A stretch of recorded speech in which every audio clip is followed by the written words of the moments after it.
دختر یتیمی که برادرانش به خاطر پول و ثروت تو بیابون رهاش کردن. اونا سر ارث و میراث پدر میخواستن خواهر کوچیکشون رو سر به نیست کنن. پس اون رو توی بیابون داغ و بیرحم رها کردن. براش سند فوت جعلی درست کردن و وصیت‌نامه پدرشون رو هم دستکاری کردن و همه ارث پدری رو بالا کشیدن. به نظرتون این دختر چه سرنوشتی پیدا کرد؟ و آخر عاقبت این دو برادر طماع چی شد؟ اگه میخواد راز این ماجرا رو بفهمید تا آخر این ویدیو با من همراه باشید. تو روزگارهای قدیم در بیابان پهناوری در جنوب کشور یه خونه بزرگ توی یکی از روستاهای قدیم وجود داشت. این خونه مال یه بازرگان معروف به اسم عبدالغفور بود. او تاجر جواهراتی مثل عقیق یمنی، فیروز نیشابوری و یاقوت هندی بود. مردی که از سرشناس‌ترین تاجرای منطقه به حساب می اومد و آوازه ثروت و خوشنامیش تو بازارهای شهرهای اطراف پیچیده بود. عبدالغفور 3 بچه داشت: نوذر، ناصر و یه دختر به اسم نادری. نوذر و ناصر جوانای پرشوری بودن. اونا ازدواج کرده بودن و زندگی خودشونو داشتن. نادر تنها دختر خانواده بود. دختری بود با زیبایی خیره کننده و با وقار. اون دل بسیار پاک و مهربونی داشت. سالها گذشت. عبدالغفور مریض شد. با گذشت روزها حال عبدالغفور بدتر می شد. یه بیماری عجیب گرفته بود که دوا و درمانی نداشت. هر روز که میگذشت مرگ بهش نزدیکتر می شد. با این حال پسراش چندان دلنگران حال پدرشون نبودن. نوروز پسر بزرگ سرش گرم تجارت خودش بود. ناصرم بیشتر وقتشو تو دعوای تموم نشدنی با زنش راضیه میگذروند. زنی که فکر میکرد بیشترین ارث پدر شوهرش باید مال شوهر اون باشه. تنها کسی که واقعا نگران پدرش بود نادره بود. اما چون بسیار مهربون و خوشدل بود هیچ وقت نمیتونست فکر کنه که برادراش ممکنه یه روزی بهش خیانت کنن. ولی شانس هم باهاش یار نبود، چون کم کم برادراش شروع کردن به حرف زدن از ارث و میراث. انگار منتظر مرگ پدرشون بودن. نوذر و ناصر بیشتر از اینکه نگران حال پدر باشن به فکر ثروتی بودن که بعد از مرگ پدر قرار بود بهشون برسه. و چیزی که بیشتر از همه قلب نادره رو میسوزوند این بود که زن برادرش راضیه و ساجده هم توی این توطئه پنهونی شریک بودن. دیگه هیچ کس به احساسات اون اعتنایی نداشت و اون رو سهیم در ارث پدری نمیدونستن و میگفتن نادره حقی توی ارث پدر نداره و همه ارث پدر مال ماست. یه شب پدر همه بچه‌هاشو به بسترش فرا خواند و گفت میخوام وصیت کنم. اون کاغذی که دست نوشته خودش بود رو در آورد و گفت شما 2 پسر عزیزم در کسب و کارتون بسیار موفق هستید. هر کدوم مال و اموال زیادی دارید و من تا حالا سرمایه زیادی برای رونق کسب و کارتون به شما دادم. ولی خواهرتون هنوز ازدواج نکرده. پس من بسیار نگرانشم و میخوام که نصف اموالم رو به نادره بدم و نصف دیگه برای شما 2 پسر عزیزم باشه که بین هم دیگه نصف کنیم. ناگهان خشم از چشای 2 برادر مثل آتش بیرون زد. بسیار خشمگین و عصبانی به پدر پرخاش کردند که این حق نیست پدر، شما نباید همچین وصیتی بکنید، ما راضی نیستیم. پدر گفت من دلنگران این دختر هستم. این اموال مال منه. من تصمیم میگیرم به هر کدومتون چقدر باید بدم. 2 برادر که در جواب پدر چیزی نداشتن بگن با خشم سکوت کردن و دیگه هیچی نگفتن. 1 هفته از اون ماجرا گذشت. بالاخره یه روز صبح خونه تو سکوتی غمگین فرو رفت. عبدالغفور فوت کرد و زندگیش به عنوان بزرگترین تاجر جواهرات منطقه تمام شد. تاجرای منطقه و فامیل توی حیاط خونه جمع شده بودن تا آخرین نگاهو به مردی بندازن که به سخاوت و خرد معروف بود. نادره با لباس سیاه عزا ایستاده، اشک از چشماش جاری بود و دلش پر از غصه و ترس روزهای عزاداری سخت و طولانی گذشت. اما همین که مراسم تموم شد تو گوش و کنار خونه زمزمه های شروع شد و تو چشم های پنهون حرص و طمع و نقشه های شوم دیده می شد. توی اتاقی که با نور چراغ نفتی روشن بود نوذر و ناصر با زناشون نشسته بودن. ساجد زن ناظر یه شیشه عطر دستش گرفته بود و داشت باهاش ور میرفت و بازی میکرد. یه گوشه دیگه راضیه زن ناصر انگشتراشو با مهارت میچرخوند و تو چشاش برق یه فکر حیله‌گرانه میدرخشید. این دختر نباید تو ارث با شما رقابت کنه. دو برادر یه نگاه به هم انداختن و فکرایی توی سرشون مثل دانه های تسبیح یکی یکی کنار هم ردیف شدن و گفتن نادره به زودی حقشو از ارث میخواد و ما طبق گفته پدر باید نصف دارایی ها رو بهش بدیم. راه حل روشن بود. راه حل این بود که باید نادره رو از معادله حذفش کنن. شب که شد خونه دوباره تو سکوت فرو رفت.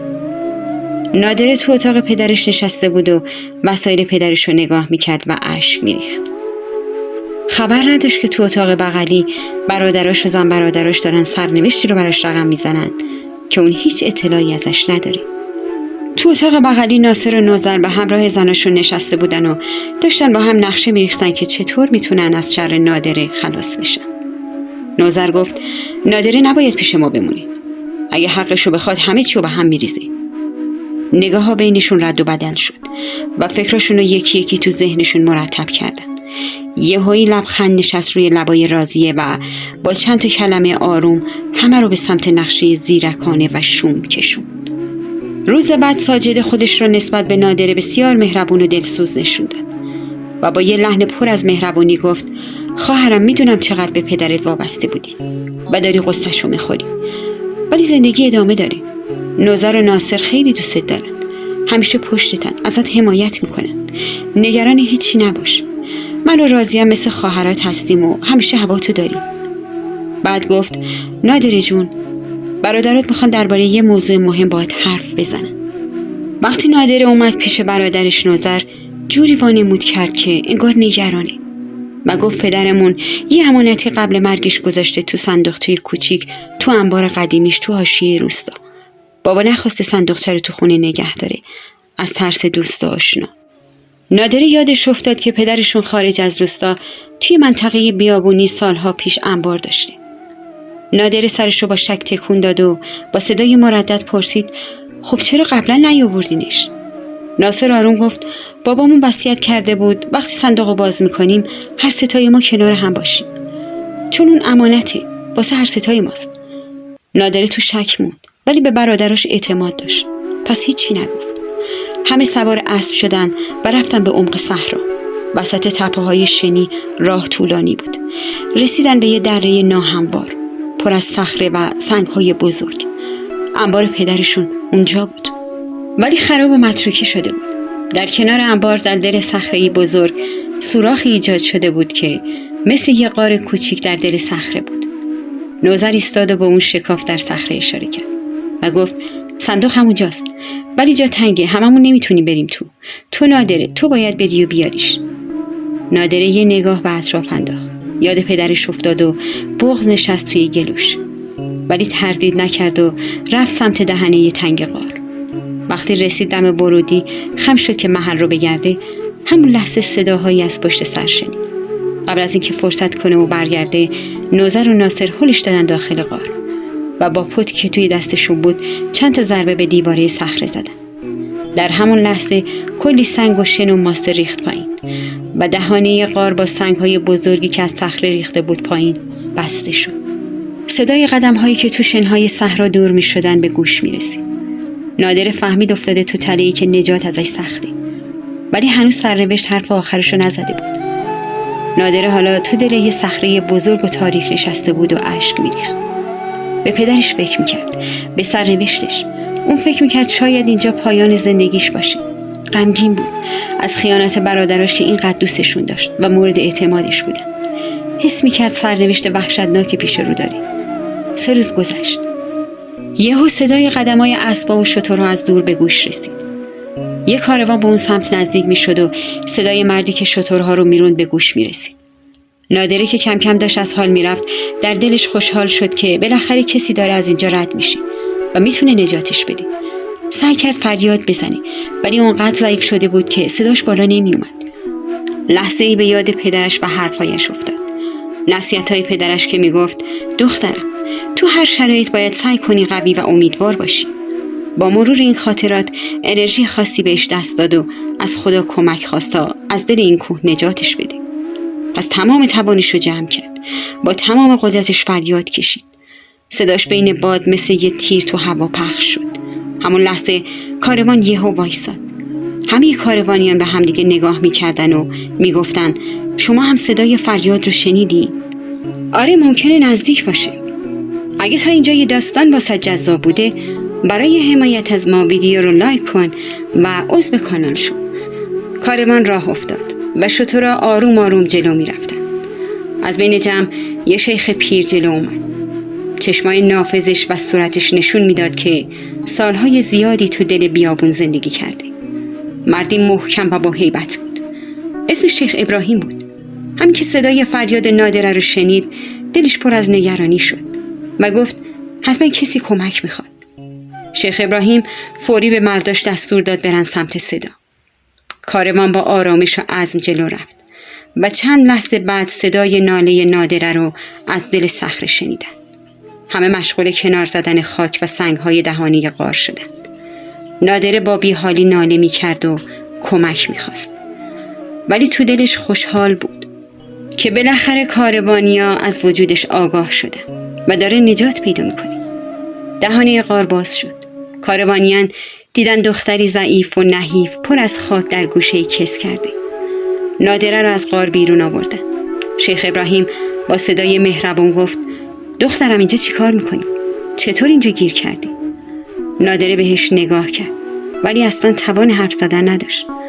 پس چادری برپا کردند و نادره رو بردن توی چادر. واسش غذا و نوشیدنی آوردن. ولی اون با دلی گرفته و چشمای اشک‌آلود به زحمت لقمه برمی داشت. یه روز اونجا اتراق کردن تا حال نادره بهتر شد. شیخ ابراهیم رفت به چادر نادره و با مهربونی گفت حالت اصلا خوب نبود. پس صبر کردم حالت بهتر بشه و توان و قدرت بگیری بعد باهات صحبت کنم. بعد ازش پرسید اسمت چیه و اینجا در دل این صخره چی کار میکنی؟ نادره با کمی خجالت گفت برادرم سر ارث پدرم منو گول زدن. منو آوردن اینجا تا صندوقچه پدرمون رو که به قول اونا در این صخره مخفی کرده بودن رو برداریم. ولی یه دفعه همه چی تبدیل شد به یه دام. شیخ ابراهیم که کاروان رو با قدم‌های محکم هدایت می‌کرد گفت نترس، ما مردای عرب غیرتمون اجازه نمیده که به یه زن بی‌پناه ظلم بشه. کاروان شروع به حرکت کرد و وسط شنهای داغ جلو می‌رفت. اینجوری بود که نادره شروع تازه‌ای برای پس گرفتن حق و میراث پدرش پیدا کرد. بعد از یه سفر طولانی رسیدن به یه منطقه کوچیک و سرسبز که وسطش یه برکه پر از آب زلال بود و نخلای بلند تو نسیم عصرونه آروم تکون می‌خوردند. شیخ ابراهیم دستور داد خیمه ها رو برپا کنه. شب هنگام نادره کنار آتش آسمون پرستاره نشسته بود. شیخ ابراهیم کنار نادره نشست و با صدای آروم گفت دخترم، دوست دارم داستان زندگی تو بشنوم. نادره یه نفس عمیق کشید و با چشمای اشک‌آلود گفت بابا مرد بخشنده‌ای بود. اون یه تاجر بزرگ تو جواهرات و سنگای قیمتی بود. منو خیلی دوست داشت. همیشه میگفت نادره تو نور خونه منی. برادرام هم منو خیلی دوست داشتن و همیشه به هم محبت میکردن. ولی کم کم همه چی عوض شد. برادرام نوذر و ناصر ازدواج کردن و زناشون یک کینه عجیب با من داشتن. تو روزای آخر عمر بابام اون درباره ارث حرف زد و گفت سهم بیشتر واسه منه، چون همه سالهای مریضیش پرستارش بودم و ازدواج نکرده بودم. یه روز بعد از فوت پدرم برادرام بهم گفتن یه صندوق قدیمی توی یکی از انبارای پدرم که حالا متروکه شده تو بیابون هست که مال ما 3 نفره و باید جلوی هر 3 نفرمون باز بشه. منم فریب خوردم و باهاشون رفتم. اما اون فقط یه نقشه بود تا منو تو آتیش بیرحم بیابون تنها بذارم. شیخ ابراهیم چند لحظه ساکت شد. نگاهش به شعله‌های آتیش بود. گفت این یه ظلم آشکاره و نباید با سکوت ازش گذشت. یکی از مردم رو میفرستم شهر تا خبر بیاره. ببینم بعد از ناپدید شدن چی گفتن. آیا مرگت رو اعلام کردن؟ آیا گواهی دروغ گرفتن؟ اون شب نادره یکم آسوده تر خوابید.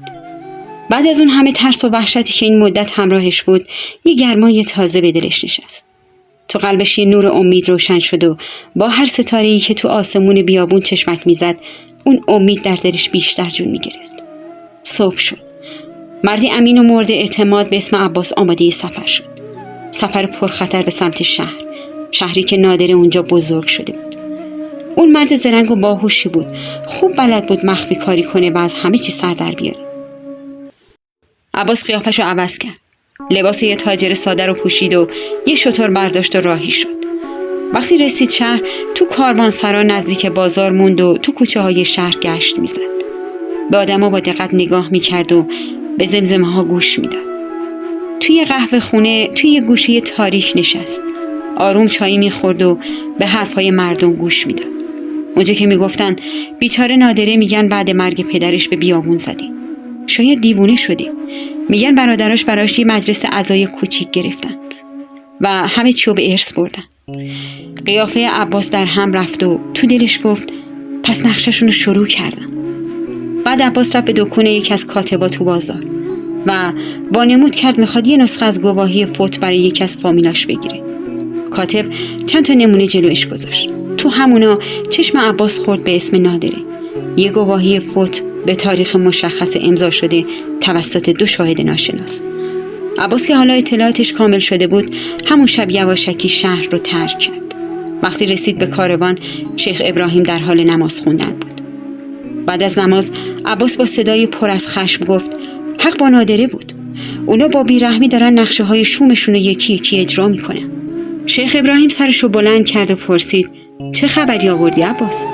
عباس همه چی رو تعریف کرد و گفت ای شیخ، نادره نمرده، اون زنده است، ولی 2 برادرش نوذر و ناصر علیهش نقشه کشیدن ارثش رو بالا بکشن و حتی براش گواهی فوت جعلی درست کردن. شیخ ابراهیم با آرامش حرفش رو قطع کرد و گفت پس حقیقت اینه، اونا با مال پدرشون داد و ستد کردن و ارث تقسیم کردن. باید از جعل گواهی فوت نادره خجالت بکشن. این ظلم نمیشه نادیده گرفت. یه لحظه سکوت سنگینی افتاد توی خیمه. عباس یه آه عمیق کشید و گفت باید با هوشیاری جلو بریم. باید راهی پیدا کنیم که نادره بتونه حقشو پس بگیره. باید شاهد جمع کنیم و دروغشون رو کنیم.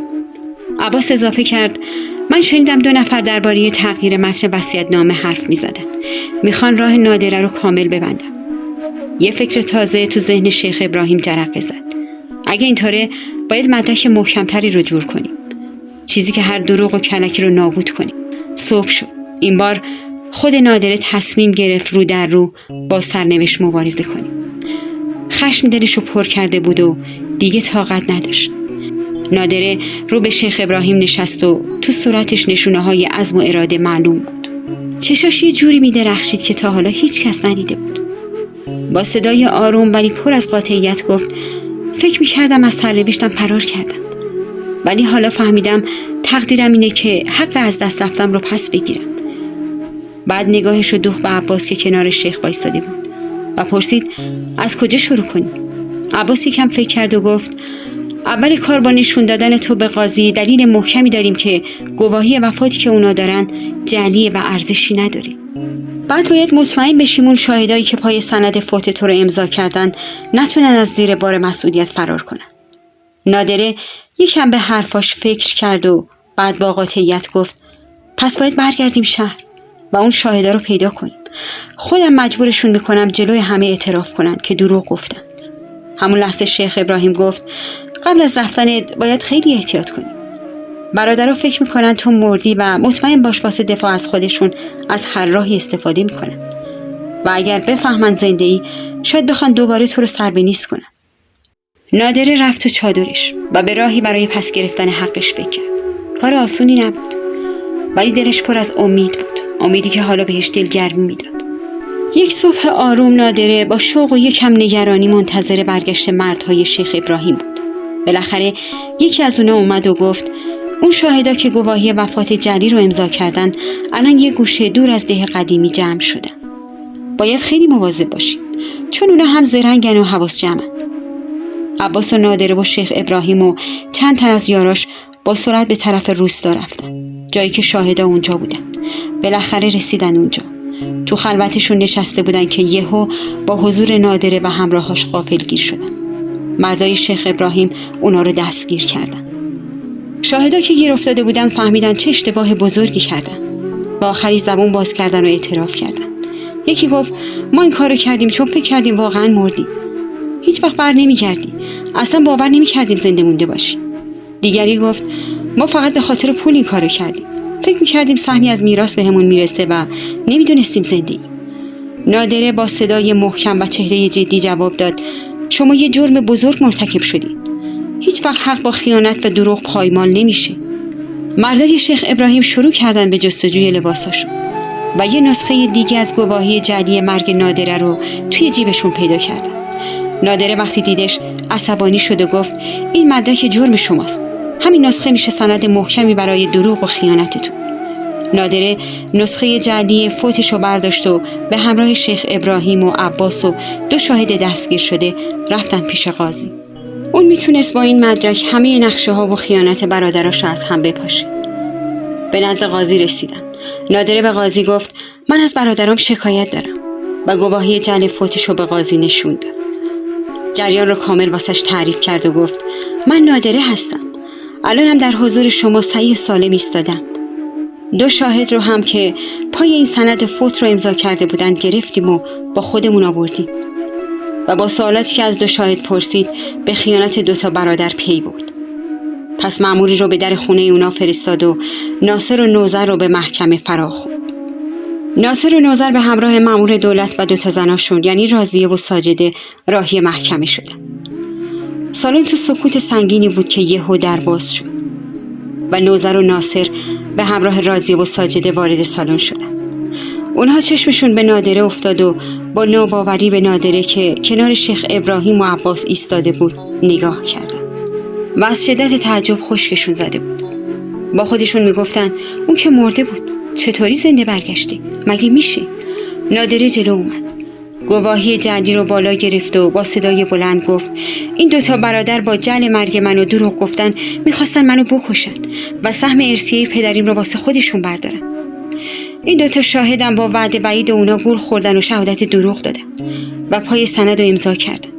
شاهدا دوباره اعتراف کردن تقصیر ما نیست، گولمون زدن. ما فقط به خاطر پول این کارو کردیم. فکر نمی کردیم نادره زنده است. ساجده و راضیه از ترس به گریه افتاده بودن و به نادره می گفتن نادره جان به برادرت رحم کن، ما اشتباه کردیم، پشیمونیم.